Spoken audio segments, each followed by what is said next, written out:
This is the Dollemore Daily, and I'm Jesse Dollemore. I have talked for a long time, years in fact, about the scam nature of Donald Trump, the grifter nature of Donald Trump.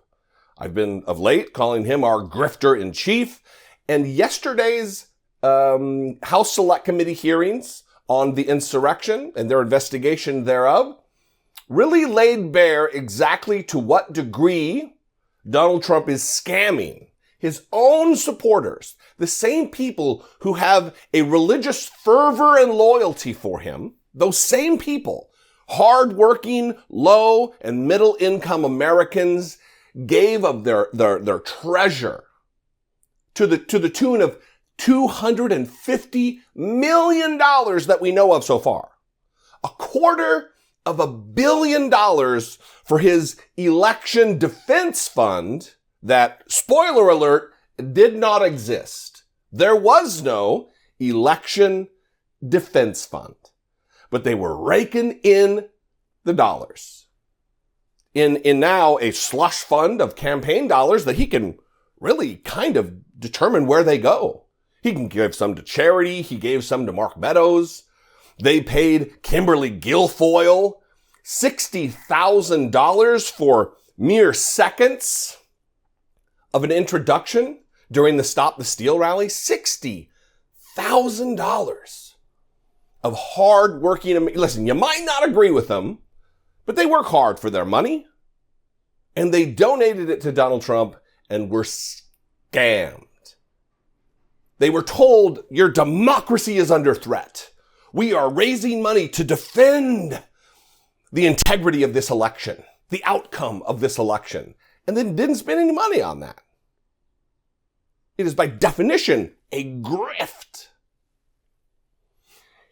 And here is the moment that both the congresswoman who is explaining it, and then they have a staffer go line by line and detail by detail explaining what took place and how much was grifted and what methods they used. This may be the bombshell of the entire day of testimony, is this particular presentation. It is important. If you haven't watched it, take the time. Pause if you need to go get a drink or a snack and watch this moment, because it is critically important to what took place and what their motivations are, in fact. Watch this. These fundraising schemes were also part of the effort to disseminate the false claims of election fraud. Without objection, so My name is Amanda Wick, and I'm Senior Investigative Counsel with the House Select Committee to investigate the January 6th attack on the United States Capitol. Between Election Day and January 6th, the Trump campaign sent millions of fundraising emails to Trump supporters, sometimes as many as 25 a day. The emails claimed the, quote, left-wing mob was undermining the election, implored supporters to, quote, step up to protect the integrity of the election, and encouraged them to, quote, fight back. But as the Select Committee has demonstrated, the Trump campaign knew these claims of voter fraud were false, yet they continued to barrage small-dollar donors with emails, encouraging them to donate to something called the Official Election Defense Fund. The Select Committee discovered no such fund existed. I don't believe there is actually a fund called the Election Defense Fund. Is it fair to say that the Election Defense Fund was another, I think we've called it a marketing tactic? Yes. And tell us about these funds as marketing tactics. Just a topic matter where money could potentially go to how money could potentially be used. The claims that the election was stolen were so successful, President Trump and his allies raised $250 million, nearly $100 million in the first week after the election. On November 9th, 2020, President Trump created a separate entity called the Save America PAC. Most of the money raised went to this newly created PAC, not to election-related litigation. The Select Committee discovered that the Save America PAC made millions of dollars of contributions to pro-Trump organizations, including $1 million to Trump Chief of Staff Mark Meadows' charitable foundation, $1 million to the America First Policy Institute, a conservative organization which employs several former Trump administration officials, $204,857 to the Trump Hotel Collection, and over $5 million to Event Strategies, Inc., the company that ran President Trump's January 6 rally on the Ellipse. All of us here today do not want to see our election victory stolen by emboldened radical left Democrats, which is what they're doing. The evidence developed by the Select Committee highlights how the Trump campaign aggressively pushed false election claims to fundraise, telling supporters it would be used to fight voter fraud that did not exist. The emails continued through January 6, even as President Trump spoke on the Ellipse. 30 minutes after the last fundraising email was sent, the Capitol was breached.